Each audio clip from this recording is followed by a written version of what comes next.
Welcome, welcome, welcome back, guys. It's Michelle Diamond, of course. Dejean talks on Ikonic Convo, and this week we have an amazing guest, and want to welcome the amazing Meosha Bean. Welcome, welcome, welcome. Thank you for having me. Thank you. How are you today? I'm great. That's wonderful. Good. So, I have so many things to delve into with you, and your accolade list is so long. Why don't you look into the camera, speak to this audience, connect, let them know who Meosha Bean is, where she started, and then we'll get to the nitty gritty. Okay. Hi, guys. I'm Meosha Bean. For those who don't know me, I'm a filmmaker, an author, and a writer, director. I do it all, cinematography. I started out just making films and moved on into directing, and I've been doing it ever since. Interesting. What kind of films? Mainly horror films, but I did start out, at the beginning doing a lot of music videos. So music videos was my first start into like professional career. Correct. And then moving into horror. Right. I think you even mentioned, with Chris Brown, a lot of people. Yeah. Billy Idol. I mean, it's the list goes on. Yeah. Awesome. So we here at Ikonic usually just love to get a little bit of background as to what, took you on that journey into film music. What was it? Did you have that dream as a little girl that, hey, I wanted to pursue this? Yeah. Or did you have someone that set the bar for you and you're stepping in those footsteps? That's a great question. Well, I think for me, I kind of always knew my brother. Actually, I give it to my brother's gonna love this. I give my brother credit. He was in TV's production. He was a bit older than me, so he brought a camera home one day, and I just fell in love. I was like, "Ooh, what's this thing?" And I took it, and then I started playing with it. And being the youngest, that was my safe haven. The way I could no one wanted to really play with me because everybody's older and I'm super young. So this camera was my friend, and I fell in love with it then. But I think when I knew I wanted to make films was one summer when I was 16. I rented the Alfred Hitchcock series, and I binge watched, and I just fell in love with the format and how he could tell stories and these little bit short stories. Right. And there was a consecutive of them, but it was a lot of them and back to back. And I was like, I just love this. I want to do that. So I started making short films on YouTube. Okay, yeah. Awesome. So with the film, starting out with short film, and then you've grown and blossomed so much. You've now have MVB Films, you have your podcast, get into it. Tell us about that. What motivated you, first of all, to start, hey, Tea Talk and the one that I love. Okay. Yeah. Come on with it. Come on, tell the people. I feel like, you have to grow, right? And growth, you do things that scare you. And for me, that's the biggest thing for me. I love doing things that is a little off the beaten path. So I'm going to try this. And, I don't want to put myself in a box, because I hear that if most people would say you got to do just film. And I'm a naturally a curious person, very super curious. So I'm I want to know this. I want to know this creative outlet and learn and how it can develop my skill set as a filmmaker and just a creator all around. So I guess for me, the podcasting came for COVID. Right. I was locked down in California, and it was the most scariest feeling to be because I love to get out and do things, and I'm very I have a lot of friends, and it was the first time that I had to stay in and be alone, and I had a roommate, so it was just us two, but we were on our I totally get it. But so I kind of was I have to get my creative juices flowing, because I was just doing nothing. So I ended up reaching out to a friend who's also a radio host. He's Cyrus Webb. Shout out to you. I called him and I was like, hey, how do you do this podcast thing? Because he has like 20 plus years. And he told me how to start by going online. You could do it on your phone. Wow. You could do it so I did it. And then it just started that way. It started during COVID, and I would talk to friends, and then people start loving the conversations, and I got other people in the business that I would talk to via web, Zoom, exactly. Right. And it was such an encouraging, and it got me through, honestly. That's because it was a lot. Yeah, I can just imagine. And when you're saying it helped you continue to expound with your creative juices flowing, I know during that time it was very tough on a lot of people. And even though, we're like, hey, we're out of a pandemic, a lot of people are still, struggling with that, especially with what the pandemic did to them mindset wise. So with you embracing something that helped you to stay sane, I'm going to just call it for what it is, because you said, you were trying not to strangle each other, be, locked in with your roommates. So that's something amazing. What would you say to any creator, because that is the name of the podcast, Creator to Creators. What would you say to other creators out there, even though they're saying that the pandemic is over, we still know that, COVID is something that's prevalent, RSV, different things like that. What would you say to them to keep them on that journey of theirs, not to lose focus? Ooh, that's a good question. I guess for me, I would say is to know that you're not the only one going through it, and you're not alone. Like, there are people that are going through like some serious things, and I think being alone is a telltale sign. Like, a lot of people don't want to be alone.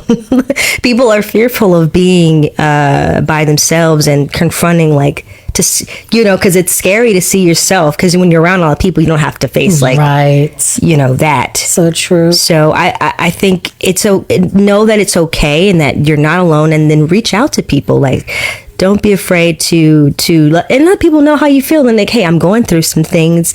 If you have friends, or some circle that you could talk to, definitely reach out to them. So that I feel like mental health is amazing advice. Mental health is definitely something that we give our support to, and I'm grateful that you pretty much, think along the same wavelength. So this is amazing, like minds, I should say.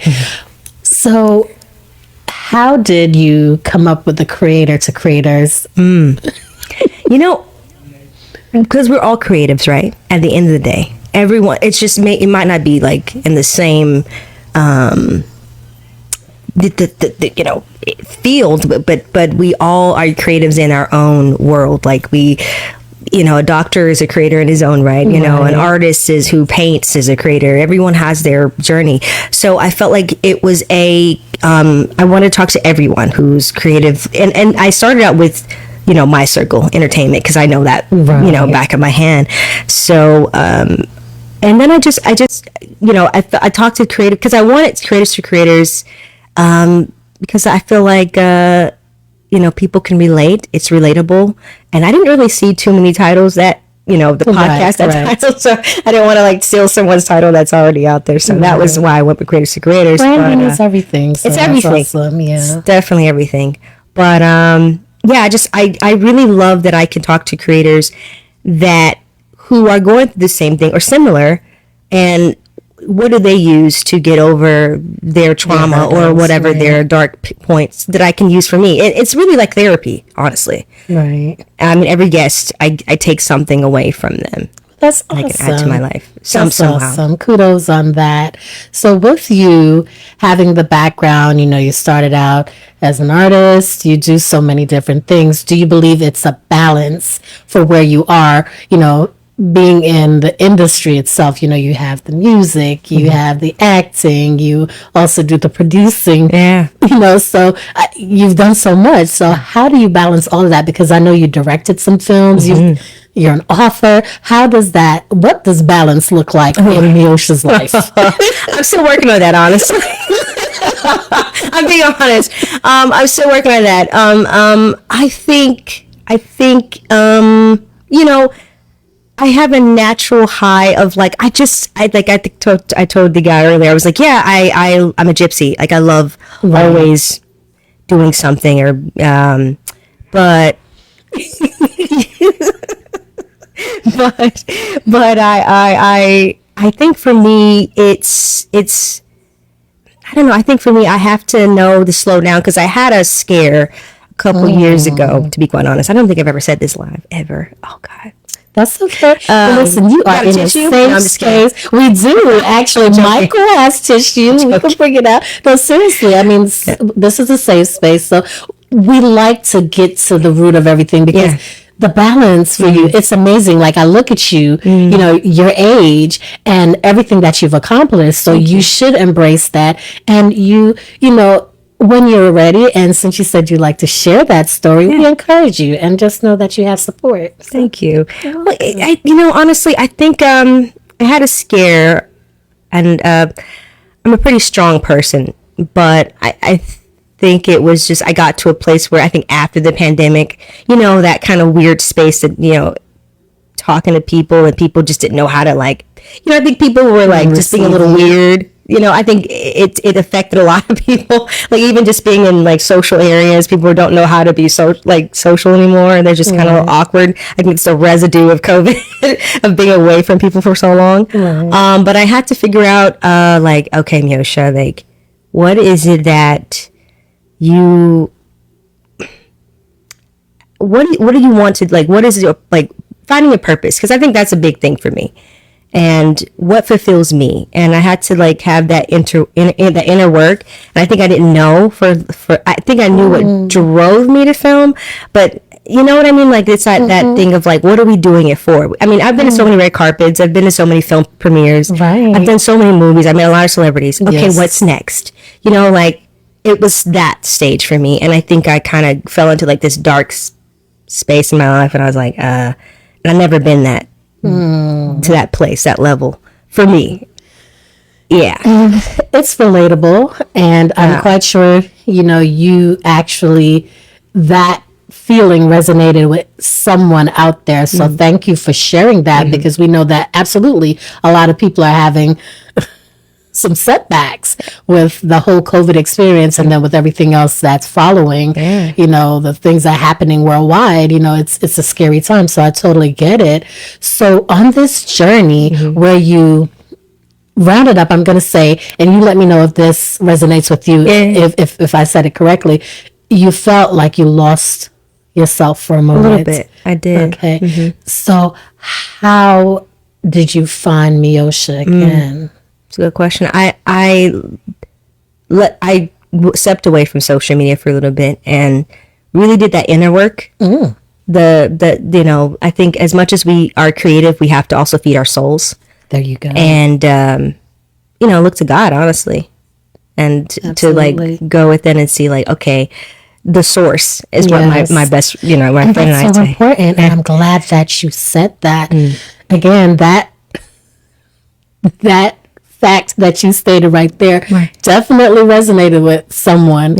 And you're speaking to people now because you know, there are other people in the industry that may have felt the same way, and they may not know what's going on. And then you just said, hey, take a moment, step back, reflect, do the inner work. And that's so relevant. And you have to be zealous about you, and you have to make sure that you're pouring into you before you could pour into others. So in order for you to be the creative that you are, you took the necessary time for yourself to reflect and just find who you are. And now you're just pouring out a lot of stuff. I mean, you have the awards that you doing coming up, and I don't want to get it wrong, so you know, I have my little cheat sheet, y'all. Okay, normally I don't use cheat sheets, but just wanted to get the name correct. The Bloody Peach Film Festival, and that's all about women in horror, and I think that's like so amazing. So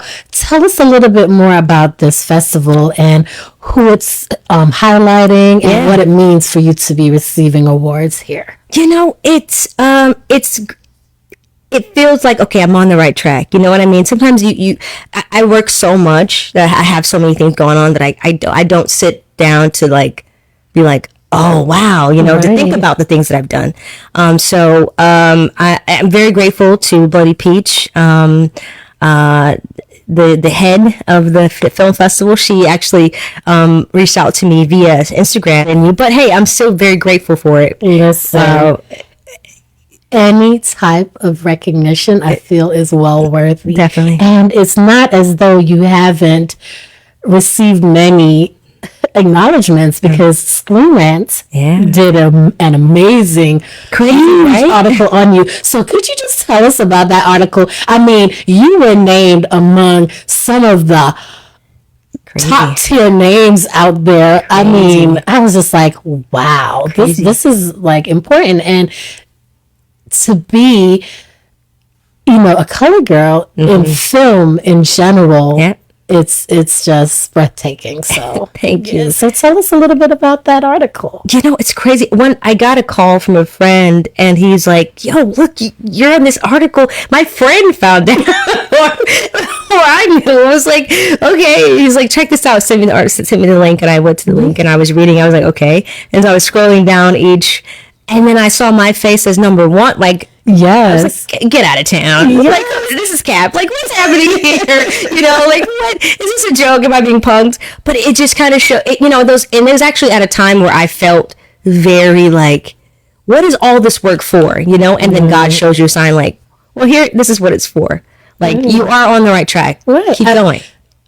I mean, we're all humans just as we are. Absolutely. However, they have done their due diligence to get to where they are. So to be mentioned with greats such as Lupita, and you know, so I was just like, this is just awesome. You know, and it goes on and on and on and on. Yeah, so it's crazy. Embrace that. You're doing something right. You're heading in the right direction. So, you know, always embrace those wins. Yes. You know, never always look at all the flaws. It's good to reflect, but don't stay there. That's right. You know, so like that. With encouraging others to just reflect and move on, you see what can happen being consistent and shining in your right, which also led you to your book, and it's a children's book. So it's just from one end of the scale to the other. So what brought you to this point of the actual book? Because I just want to throw it out there like, listen, go get the book. Yeah, thank you. Thank you. You know, I actually was thinking like, okay, what could I do creatively that would fill my spirit?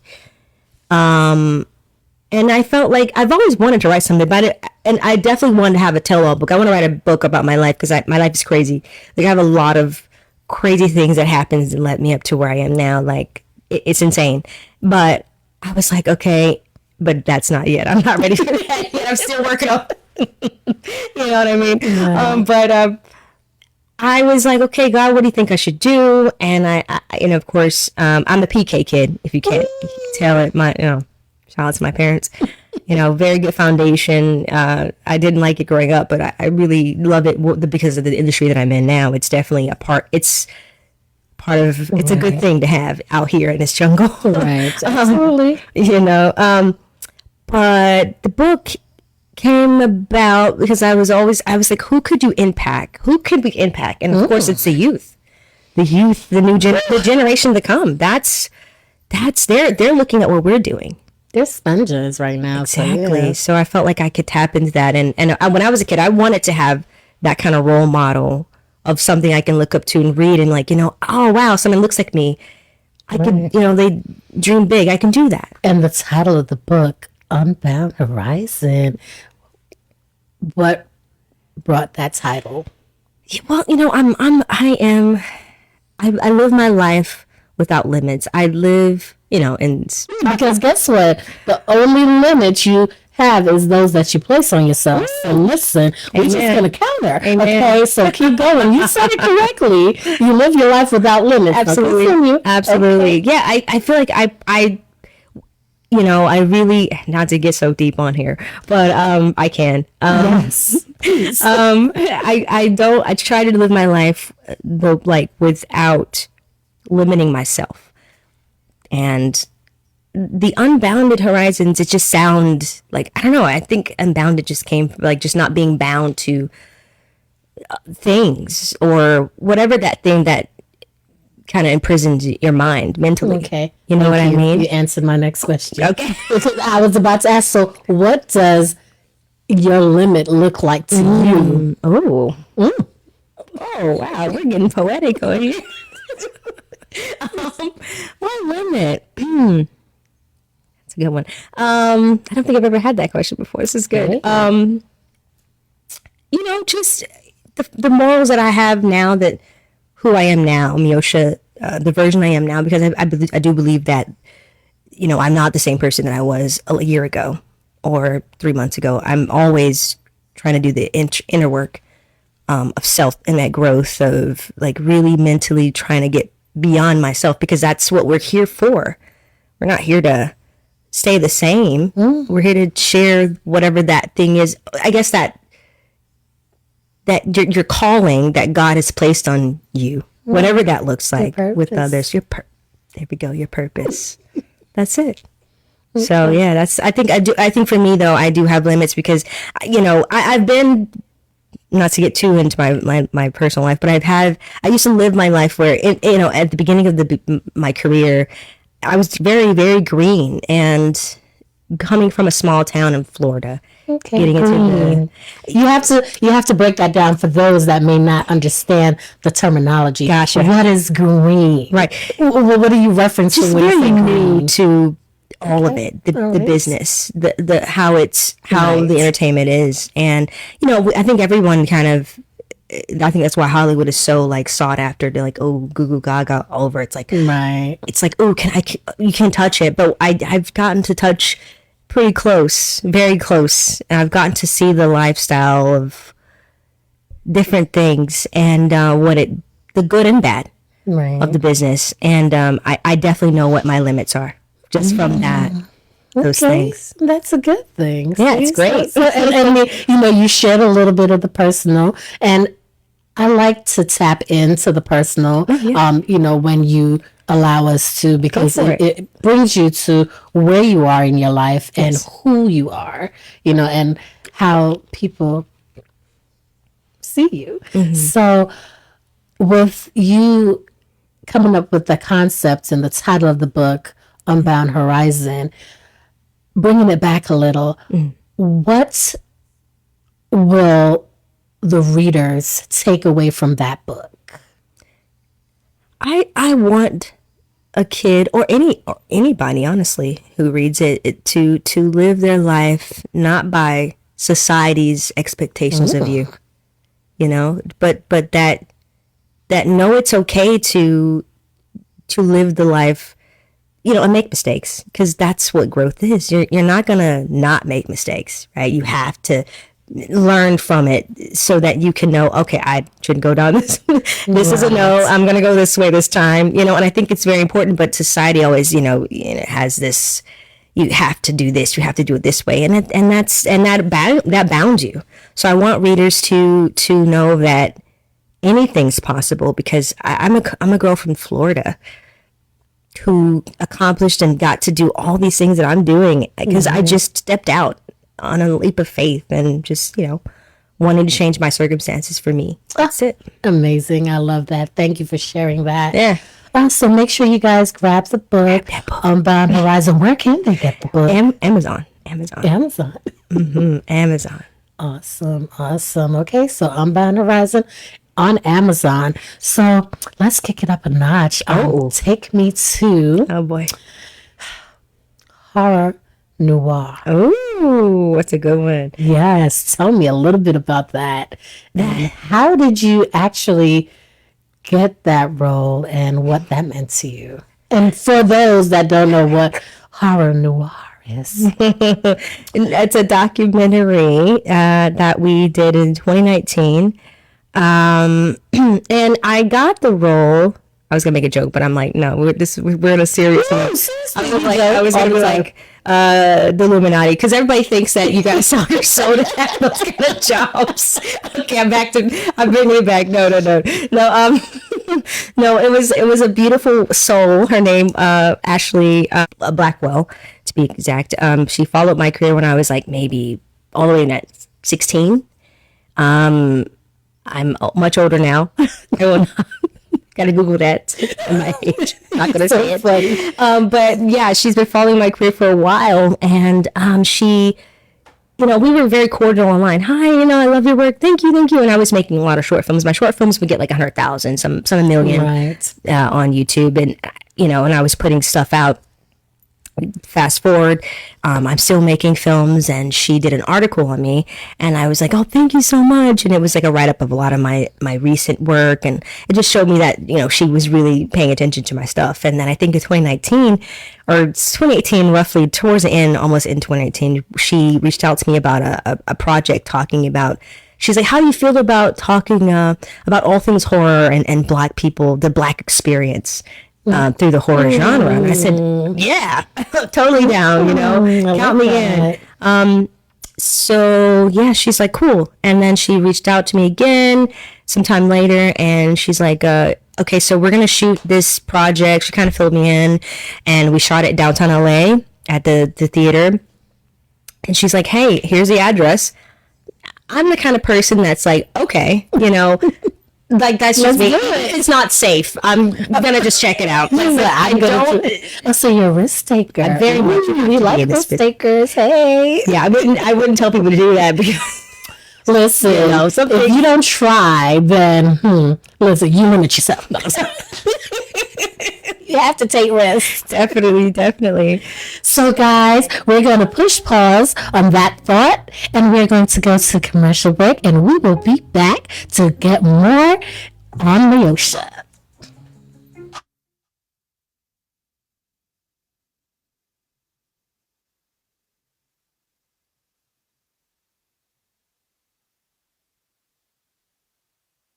We're back with Ikonic Convo with Diamond Dejean Talks. Unfortunately, Dejean could not be here this evening. However, we do have the amazing Meosha in the building, and she's keeping me good enough company. So, Dejean, your loss, my gain. Ha ha. Anyway, so Meosha, just before we get back into everything we were talking about you, that was funny. I wanted to give a huge announcement about the CIS Expo, which will be taking place on Saturday, October 21st, from 4 p.m. to 9 p.m. at the Matchstick ATL. Make sure you grab your tickets, because, listen, they're going like hotcakes. And listen, we may have Meosha in the building, y'all. So y'all got to come out and meet her. Yes, it's going to be the it thing. You better get there. Listen, come red carpet ready, because it's going to be amazing. All right, so back to Meosha and her amazing journey. Meosha left off talking about boundaries, talking about taking risks. That was the last topic. And, we know that in everything that we do in life, you have to take that step, that leap of faith. Because if you don't, you're like, you never know what the outcome could be. And you are a prime example.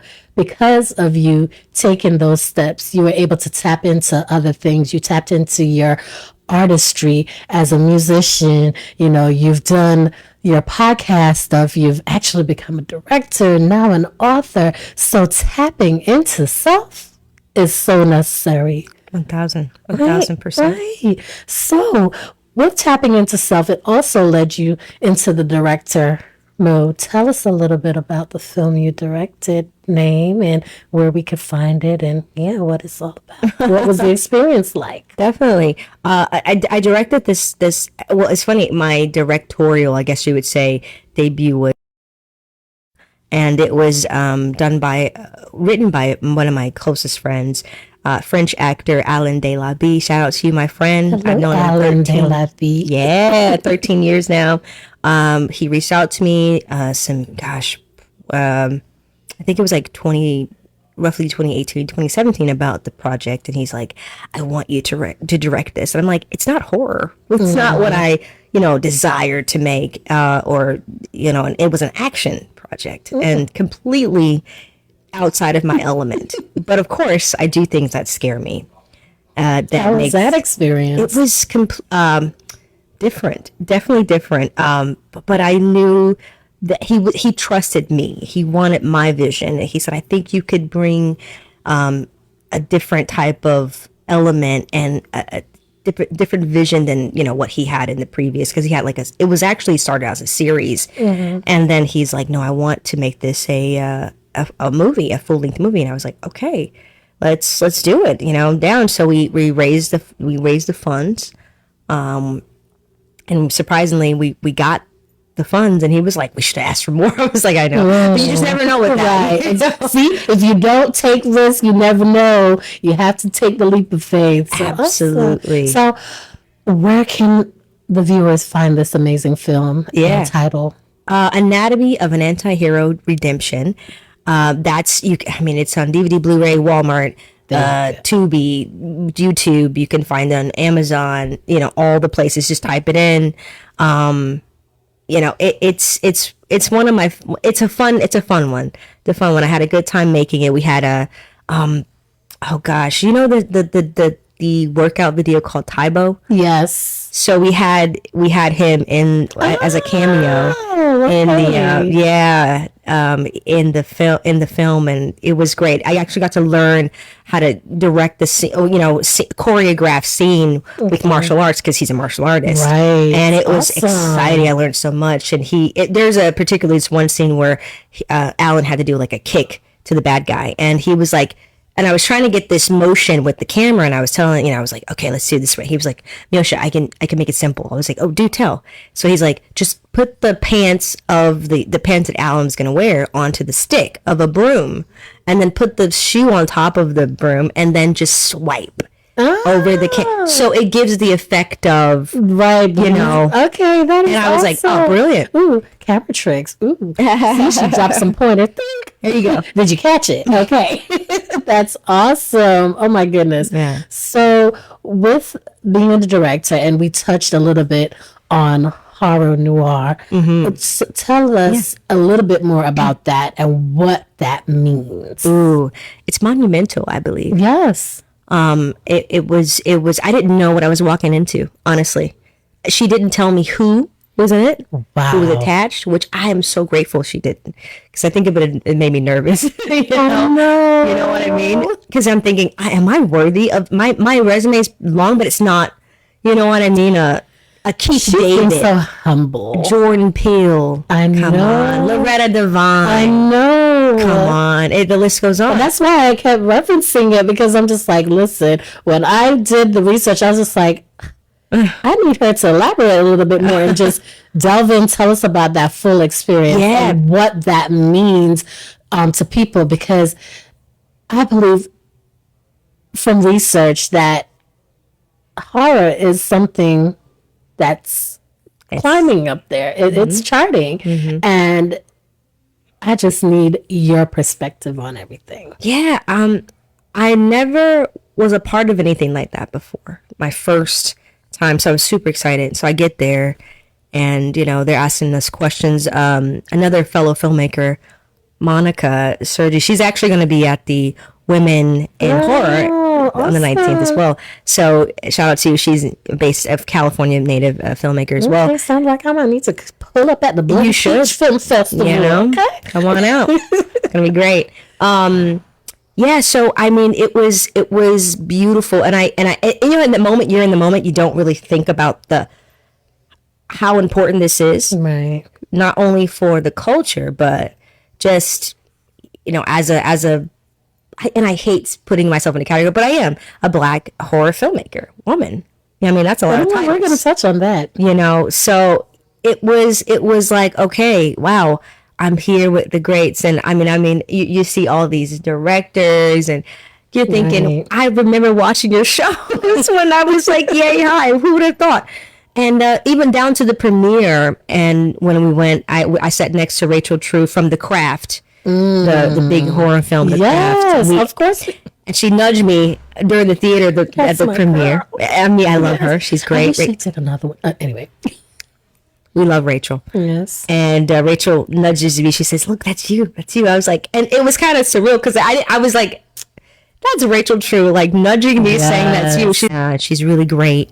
But I feel like this project is not just great for myself, but great for a lot of girls, you know, around the world that can see themselves like, wow. And it's important to talk about these. I mean, a lot of horror films, I had no idea that in our cult, like during the, you know, in our era, that I had never watched. I was like, wow, I learned so much. I was like, I gotta go back and watch this movie. Yeah. I mean, back in the 60s, and of course, you know, so the documentary is essentially that's about. why I said on a climb, a gradual climb. Yes. Yeah, that's why I referenced that. So you said a mouthful. Yeah. So what does it mean to be not only a Black filmmaker, but a Black horror female filmmaker? What does it mean? Feels like I have a responsibility in a way, because a lot of in our community, a lot of girls, you know, especially this generation is it's a little different, but you know, I want to encourage other young girls. You could do it too. Like, come on, you could. And I feel like in our culture, it's not something that we do a lot of. I don't really see a lot of horror women in film, but we're out here. We're here. Yes, there's a lot of us, but it's not on the mainstream level, right, as opposed to our other counterparts. So when you said that, what do you feel that it would take to get that recognition and to let little girls or even little boys that are interested in, you know, horror filmmaking know that it's okay and that this is something that they too can explore? I think we should. It's like what Tyler Perry did. You know, Tyler Perry was knocking on doors. I mean, his story is very inspiring. You hear him saying he went to a lot of big studio companies and they did not see his vision. And then he just went on to create his own. And I feel like that's what it's going to take. We have to create our own projects. If you want to be the change, you know, if you want to see the change in the industry, you have to be the change. Absolutely. So it starts with us. You know, what do I want to see? And then make it. Okay. You know what I mean? Yes, I do. So I definitely love that. And just want to take it back a little bit to the beginning, because I know you talked about the Hitchcock. That was what kind of set you on this journey. How was it with support in your pursuit of the industry? Because, you know, we know growing up, you know, we're always told, oh, lawyer, doctor, nurse. What was it like for you, the experiences that you had? Did you have an amazing support system? Did you have some, you know? That's good. It's a good question. I'm very grateful for my parents for believing in me. They would shout out to mom and dad. I love you guys. They would when I was younger. I did get into modeling and acting as a young age. Right, so they would take me to like auditions that were like an hour and away and drive back when I was a kid. You know, started just so I can get some understanding of and some work under my belt. And they enlisted me into like John Casablanca's modeling talent agency. So I was a part of an agency. I was working when I was a kid. I was doing some things and I got some jobs for sure. Got on a few commercials. So I got a little, you know. So she's not new to this, okay? She's true to this. But, you know, it wasn't I didn't feel like I hit my calling yet. Like, I love acting, but it's not my heart. It's not my focus point. It's something that I will do, you know. Right. But I have an agent, but it's not like I'm like, it's not like I'm over here like auditioning every day, 20 auditions. I have friends that shoot like they do get on camera and like just submit all day. I'm like, I'm not about that life. That's if it's for me, it's for me. I put it out there, I let it go, and that's just how I am. I feel like, you know, so I do have supportive parents, but as far as like other people, when they found out that I wanted to do the whole film stuff. It was very like mixed reactions. Like, you're gonna do that? You're gonna, okay, no, that's not a real job. You hear that. So how did those rebuttals affect you, and how did you work past them? It was tough. It was tough at first because, you're thinking, well, you feel like you feel pressure to go and then do the traditional. What I does mean? Traditional look like? There we go. Sorry. Right. Right. That's a good question. It's like, what does that look like? But it's like getting a 9 to 5 and then, getting acclimated, staying in Florida. And to me, I've always felt like I was an outsider. Even in Florida, I didn't feel like I belonged for a long time. So I was like, Mom and Dad, I'm going to go to Cali and pursue this film stuff. And they were like, okay. But what's great about that, I got a job, my first professional job, I guess. Well, somewhat professional, but it was a music video for like a small shoot. I shot it on my camera. I had a Canon, to be quite okay, Canon T2i. Ooh. So for those out there, you can still shoot on those, but that was years ago. Don't do it now. See, her age is coming out, y'all. See? Oh God. Oh boy. So I get a call from this rapper named Two Piece. I give it to him. Two Piece, and he reached out to me about shooting a music video for him, and I was like, "Yeah, let's do it." So we ended up. That's awesome. Getting Roy Jones Jr., the boxer from Pensacola, Florida, in the music video. So we ended up going out there to Florida, Pensacola, and we shot it, and that was amazing. And some things kind of transpired that ended up me staying there for 2 years, and Roy and his family who were open their doors to me, and I was with them for 2 years. Him and his family, and I learned so much. That's amazing. Yeah, it was great. So that growth again, see, that's awesome. Taking risks, that's what it is. Exactly, see, and now you're feeling the abundance from that because you zealously went after what you believed in. Absolutely. See? So that's awesome. Okay. And, I use those words because we're just learning so much on our journey ourselves, abundance. Yeah. And, we have an amazing coach, Coach Greta. Thank you very much. Reverend Coach Greta. She's taking us on that, the abundance book and just tapping into you. Like you said, you have to do the inner work. So we connected when you said that. So we're here. So this is just breathtakingly amazing. Oh. And, I just want you to talk to the artists out there because you're an artist. In its sense, you're an artist, director, all of the above. She's a philanthropist. Okay, she's doing it all. So telling them to stay on their journey, letting that little girl, that little boy know that it is possible. What would you say to them if you had the opportunity face to face? Your dreams are valid. Yeah. Whatever you feel like that inner thing that moves you that you really love to do, explore that. Don't let it die. Let that creative, even if you don't understand what it is, explore it. As time goes on, you're going to be, if you explore it and you open yourself up to that creatively, whatever that is for you, it will manifest into something greater than something you could ever imagine. I feel like for me, it's that's how you find your purpose as well, your God-given purpose, the reason what we're here for. Because yes, for me, I believe that film is just one part of the direction that God wants to put us in. It's the foundation of who I am, but it's not all who I am. So just don't limit yourself and dream without limits. Just go for it, and don't listen to anybody. Anybody says that you can't do it, it's because they haven't done it.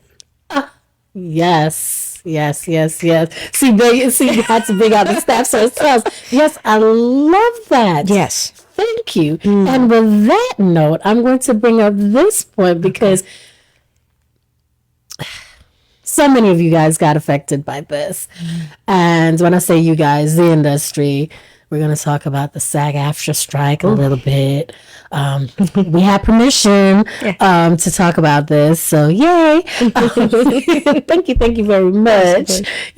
And if you could just touch on it a little bit, how did that affect you? You know, I was on a podcast with my friend, and she asked me that same question. How did it affect you? And I said, it really didn't affect me because I have been an entrepreneur for all my life, right? So I've been a self-driven person. So when the industry stopped, I didn't stop. You have to say that again one more time. I don't think they heard you in the back. Okay. I don't think they did. They need to hear you way in the back of the bleachers, nosebleed. Right. Yeah, when the industry stopped, I didn't stop. And I feel like that's complete freedom. Personally. When you can do the things you love, even when there's chaos going around, and still make money and be okay. That's ultimate freedom. And I've been that that has been my journey all my life. Like, yes, I love being in the business and I work in the business, but I also have other means of income creatively that I do. So you can't forget that. Wow. Because a lot of people are, and listen, not to say you can't strike and go and walk and march. If you believe in something, I say go do it. Like, who am I to tell you to stop and do it? Like, if you believe something, do it. Because that's what you believed in, go for it. But I personally feel like a lot of it, and I sound like go there. Come on, I'm reeling you in. Let's go. I went fishing and I hooked that big fish and I want it. Let's go. Okay. So yes. not to say that this is not a good cause or a thing, but just because the media says to do something, you don't have to go that route. Like you have to have your own direction in this business, because then you're not connected to source. You're connected to the industry. If you don't, come on. You know what I'm saying? The industry is going to tell you what to feel, what to do, how to be. And then you're just following and not leading yourself. So did you guys hear that? Let me break it down in layman terms. She pretty much said you have to bank on you. In layman terms, you have to bank on you. That's right. Can you bank on you? Are you there? Are you willing to do the work to get there? Because when everything else push pause, what do you have? Go inside, do that work. And I love that. See, when you said industry stop, you have to keep going. Money, and I'm learning this all from, listen, the acronym. Yeah. Money is my own natural energy yield.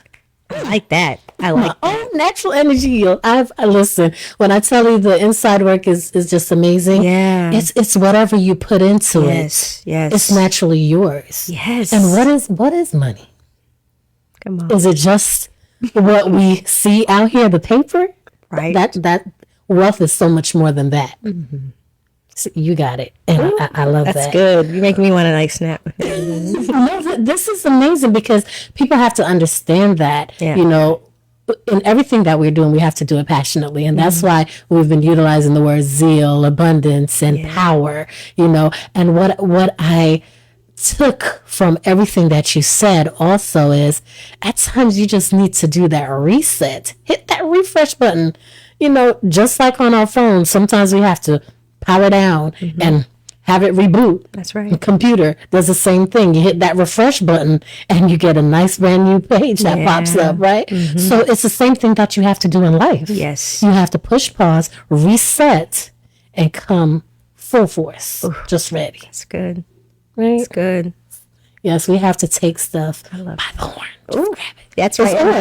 It's ours. Let's not get all spiritual and talk about source. Take it to church tonight. I'm serious. I mean, it's ours. It's naturally ours. We were given that naturally. So what says that somebody else, they're the only ones that can have?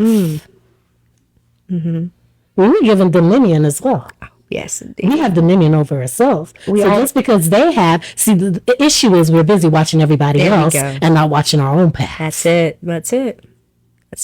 Put that energy watching others into watching yourself. Look in the mirror, reflect, and get moving on the right path. Amen. Amen. Amen. We're not going to take them too far in church today. I'm just saying, okay? But, Dejean would be here and he would come back up with some amazing things. But, it just does a lot. And I'm on a journey myself. And that's why I believe the energy just meshed so well, and today marks 30 years that my mom has, been deceased, may she rest in peace. Bless. And I've been battling with that for so long about grief and how to overcome and, learn to process that that's not my circumstance. Whatever I choose to dictate my life or have dominion over me, then that's what's going to happen. Grief is not going to be the battle for me, so it's just powerful because it all ties together with the mindset that we initially started with. And what we're going to close on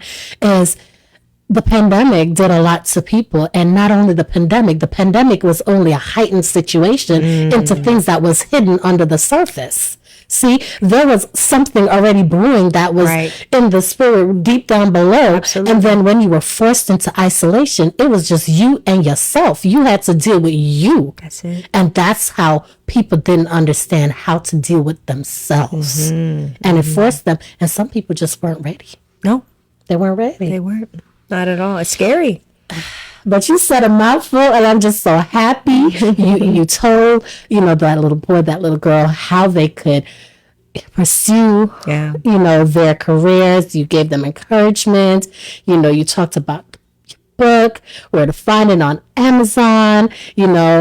Listen, Bounding Horizon, we just got to keep going. And then check out her podcast. Creator to Creators. Tap into Tea Talk. Listen, she has so much going on. And just follow her and let them know where they can find you on social platforms. Oh, just Meosha. That's Meosha Bean. Bean. You can Google me and everything pops up. Yes, and we love it. And Meosha, thank you so much for coming all the way out here to, bless us, grace us with your beautiful energy. We so appreciate you. And make sure y'all come through because y'all can see Meosha and I'm speaking it into existence. She'll be right there on the carpet October 21st. At the Sis Expo. See you there. This is Michelle Diamond and Dejean Talks with Ikonic Konvo. Until next time.